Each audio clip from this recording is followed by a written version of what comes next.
আজি ৰাইজ গাড়ী ধুব ওলাইছোঁ। প্ৰথম অলপ পানী মাৰি লওঁ বুলি ভাবিছোঁ। ধূলিকেইটা অলপ তিতি গ'লে মুচিব ভাল হ'ব, সুবিধা হ'ব। নহ'লে শুকান ধূলিত আৰু দাগ লাগে নহয়, শুকান ধূলিত। হয়নে নহয় ৰাইজ? এখন মাৰ গাড়ী।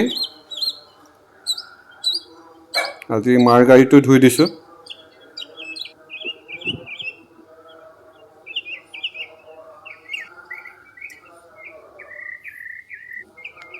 বহুত ধূলি অ'।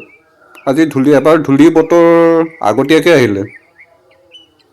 মই বহুত বেয়া পাওঁ ধূলি বতৰটো।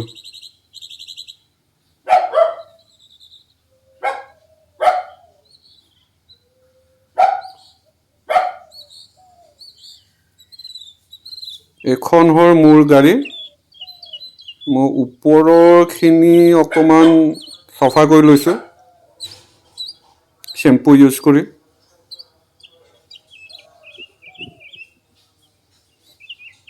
ডুকি পোৱা অলপ দিগদাৰ হয়।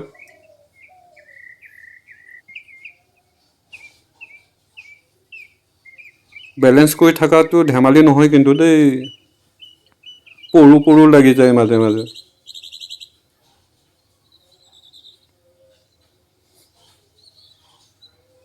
এখন মোৰ গাড়ী।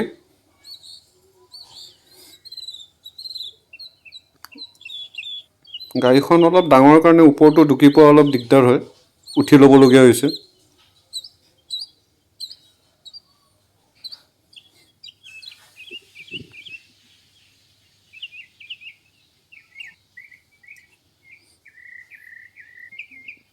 পূৰা শ্বেম্পু লগাই গাড়ী ধুই আছোঁ। বৰ দিগদাৰ, জেদি হয় লেতেৰাকেইটা। মোৰ গাড়ীখন আচলমতে এসপ্তাহমান গেৰেজত আছিল, বহুত লেতেৰা হৈ গৈছিল। সেইকাৰণে ভালকৈ ধুবলগীয়া হৈছে।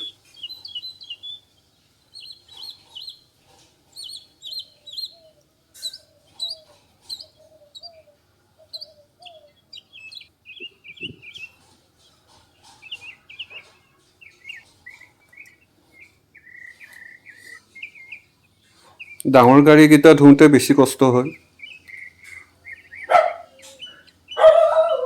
এখন গাড়ী আকৌ ভাল, ওপৰতো এনেই ঢুকি পায়।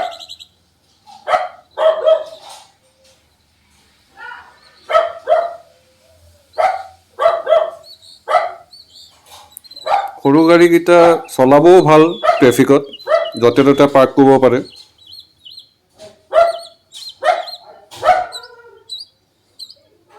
মই বহুত ভাল পাওঁ সেইকাৰণে চলাই সৰু গাড়ী। ট্ৰেফিকৰো ইমান চিন্তা নাথাকে, পাৰ্কিঙৰো ইমান চিন্তা নাথাকে।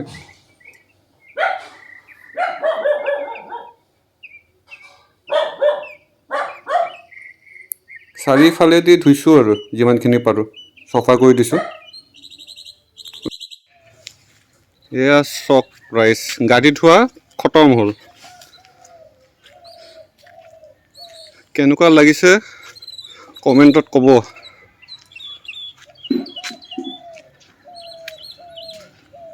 এখন মোৰ গাড়ী।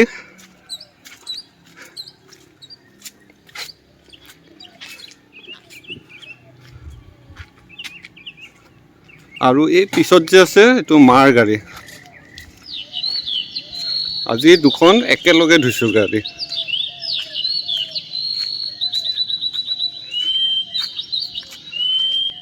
বৰ কষ্ট দেই গাড়ী ধোৱাটো।